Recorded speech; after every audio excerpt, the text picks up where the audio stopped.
नमस्कार, स्वागत है आप सभी का अपने YouTube चैनल बिहेवियर एजुकेशंस उपकार की क्लास में। चर्चा परिचर्चा चल रही है उत्तराखंड की परीक्षाओं को मद्देनजर रखते हुए। आगामी पटवारी पुलिस हो गया, एसआई हो गया, एआरओ हो गया, फॉरेस्ट गार्ड हो गया, कनिष्ठ सहायक हो गया, बंदी रक्षक हो गया, इन सभी की परीक्षाओं को मद्देनजर रखते हुए 20 भाग हमारे कंप्लीट हो गए हैं। आज हम चर्चा परिचर्चा करने वाले हैं। 21 भाग हमारा स्टार्ट है। VIMP है, जुड़ना है एक सकारात्मक ऊर्जा के साथ। कॉपी कलम उठा लीजिए और मेरे साथ आपको नोट्स बनाते हुए चलना है। क्वेश्चन 30 है, लेकिन व्याख्या हजारों प्रश्न की हम करने वाले हैं।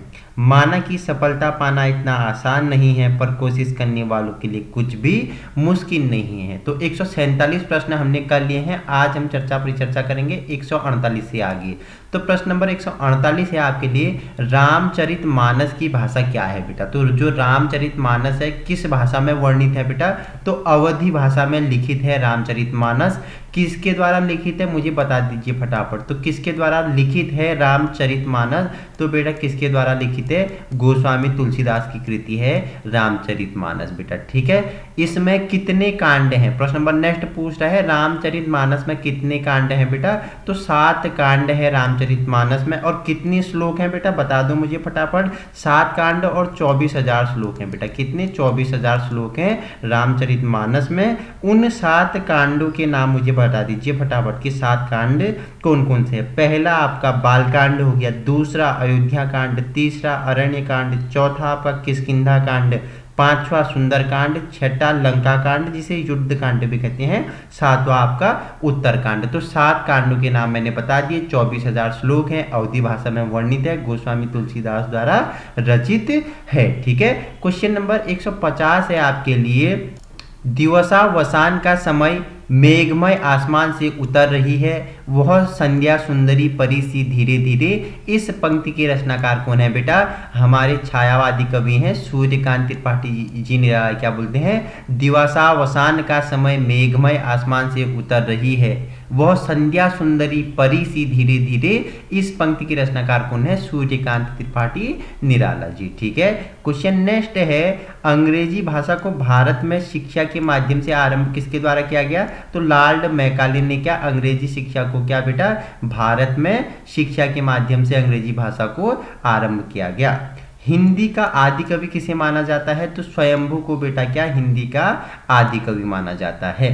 हिंदी का प्रथम उपन्यास कौन सा है बेटा? इंपोर्टेंट है बेटा। हिंदी का अगर पूछे पहला उपन्यास तो परीक्षा गुरु के साथ आपको चले जाना है। किसके द्वारा? श्रीनिवास दास के द्वारा लिखित है। ठीक है, परीक्षा गुरु हिंदी का क्या है? प्रथम उपन्यास है।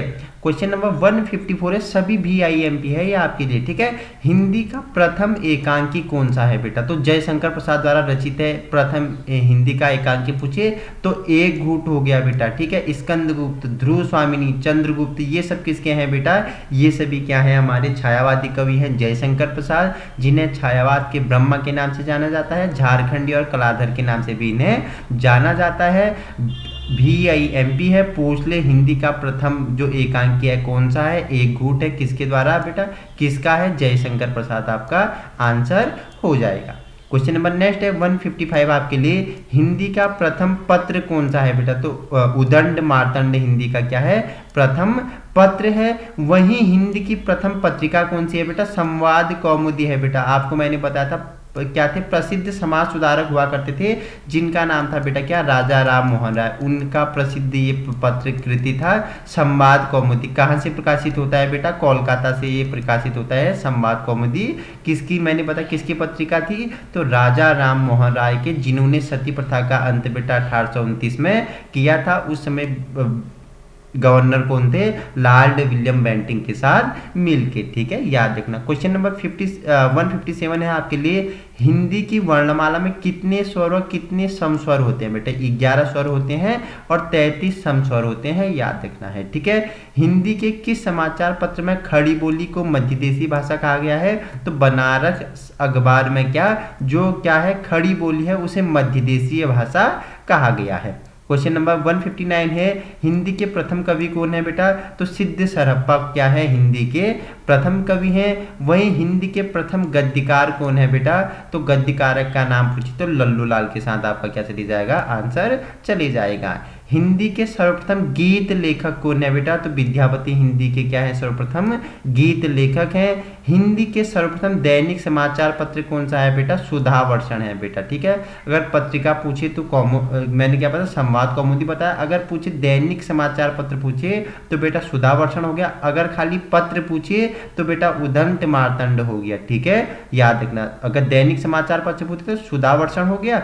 अगर खाली पूछे हिंदी के सर्वप्रथम प्रकाशित पत्र का नाम पूछेगा तो उदंत मार्तंड आपका राइट आंसर हो जाएगा, ठीक है। अजंता की गुफा किस धर्म से संबंधित है, मैंने बहुत बार बताया है, बौद्ध धर्म से संबंधित है आपकी अजंता की गुफा है, ठीक है।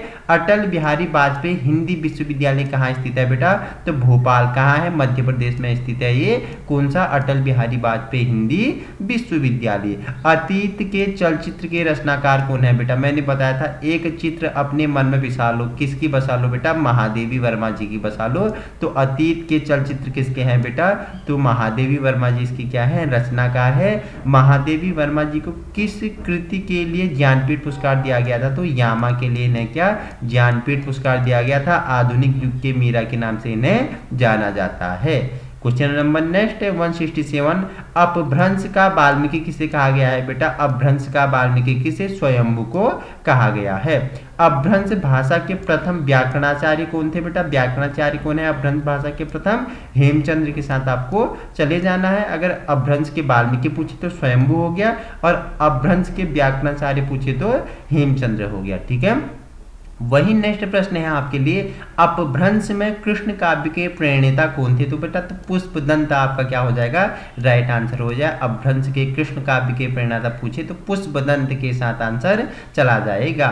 अबला जीवन हाय तुम्हारी यही कहानी, आंचल में है दूध और आंखों में है पानी, उपयुक्त पंक्तियों को किस काव्य से लिया गया है, तो किस काव्य से बेटा, किस काव्य की है, यशोधरा काव्य की है।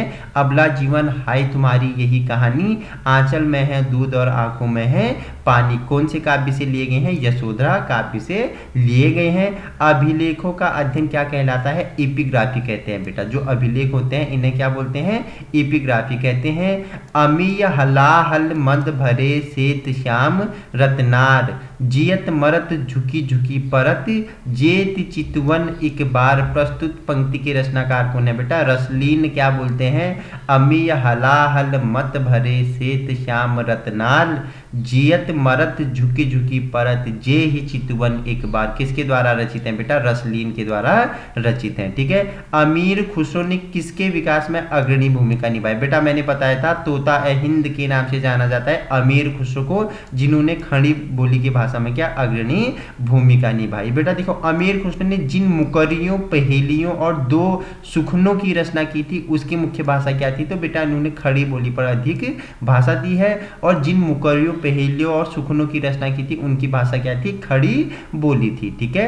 अवधी भाषा के सर्वाधिक लोकप्रिय महाकाव्य का नाम क्या है बेटा, तो रामचरितमानस है बेटा, अवधी भाषा में वर्णित है, गोस्वामी तुलसीदास द्वारा क्या है रचित है, 7 कांड और 24,000 इसमें श्लोक हैं, ठीक है। अशोक के फूल निबंध संग्रह की रचनाकार कौन है बेटा, मैंने बताया था अशोक के फूल कहाँ, हजारों बागों में खिले, अशोक के फूल किसकी है बेटा, हजारी प्रसाद द्विवेदी आपका राइट आंसर हो जाएगा। वहीं अष्टछाप के सर्वश्रेष्ठ भक्त कवि कौन है बेटा, तो अष्टछाप के सर्वश्रेष्ठ भक्त कवि कौन है, सूरदास आपका राइट आंसर हो जाएगा, ठीक है। आंख की किरकिरी होना का क्या अर्थ है बेटा, अप्रिय लगना बेटा, बुरा लगना, मतलब आंख का किरकिरी होना मतलब अप्रिय लगना। आंसू काव्य के रचयिताकार कौन है बेटा, जयशंकर प्रसाद की है आंसू, झरना, कुसुम, ठीक है बेटा। आंसू काव्य की रचयिताकार कौन है बेटा, जयशंकर प्रसाद आपका राइट आंसर हो जाएगा बेटा, ठीक है। देखो आंचलिक रचनाएं किससे संबंधित होती है, क्षेत्र विशेष से संबंधित होती है आंचलिक रचनाएं, ठीक है।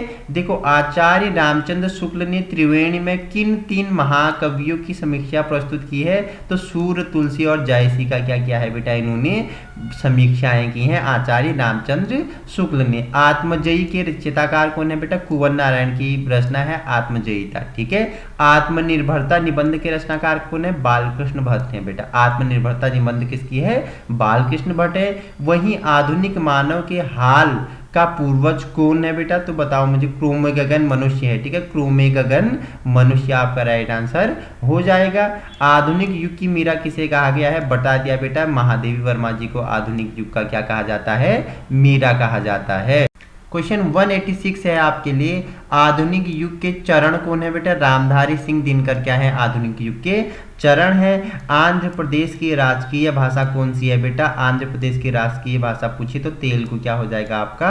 राइट आंसर हो जाएगा। आसमान पर चढ़ाने का क्या अर्थ होता है बेटा? अत्यधिक प्रशंसा करना, मतलब ठीक है, आपकी अत्यधिक क्या करना? तारीफ करना, प्रशंसा करना क्या होता है? आसमान पर चढ़ाना होता है। इतिहास शब्द का शुद्ध विशेषण क्या होगा बेटा? तो शुद्ध विशेषण ऐतिहासिक होता है इतिहास शब्द का, ठीक है। ईदगाह कहानी के रचनाकार कौन है बेटा? तो प्रेमचंद्र आपका राइट आंसर हो जाएगा ईदगाह कहानी का, ठीक है। उर्दू किस भाषा का शब्द है? तो उर्दू बेटा तुर्की भाषा का शब्द है। एक नार पिया को भानी, तन को वाकु सगरा जो पानी, यह पंक्ति किस भाषा की है बेटा? तो ब्रज भाषा में लिखी गई है। एक नार पिया को भानी, तन वाकु सगरा जो पानी, यह पंक्ति किस में बेटा? ब्रज भाषा आपका राइट आंसर हो जाएगा। एक भारतीय आत्मा किसे कहा जाता है बेटा? तो मक्खन लाल चतुर्वेदी आपका क्या हो जाएगा? राइट आंसर हो जाएगा। इन्हें क्या बेटा? एक भारतीय आत्मा के नाम से जाना जाता है।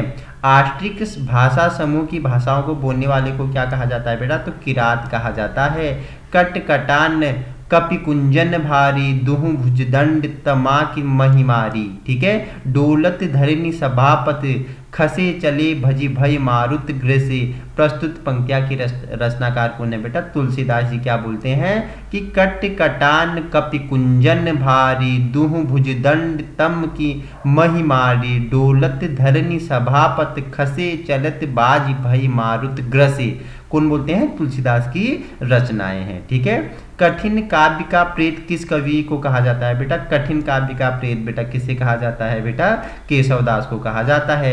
कथा सम्राट किसे कहा जाता है? प्रेमचंद्र को कहा जाता है। कबीरदास की भाषा क्या थी बेटा? तो बताओ। सुकरदीन की भाषा क्या थी? सुकरदीन की भाषा थी। कमल का सिपाही किसे कहा जाता है बेटा? मुंशी प्रेमचंद्र को कहा जाता है। वास्तविक नाम इनका क्या था?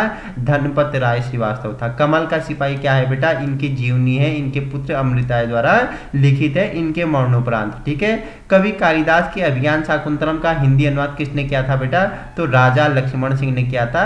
कवि कालिदास को भारत का शेक्सपियर कहा जाता है। इनकी प्रमुख रचना है महाकाव्य अभिज्ञान शाकुंतलम, उसका हिंदी अनुवाद किसने किया? राजा लक्ष्मण सिंह ने किया था।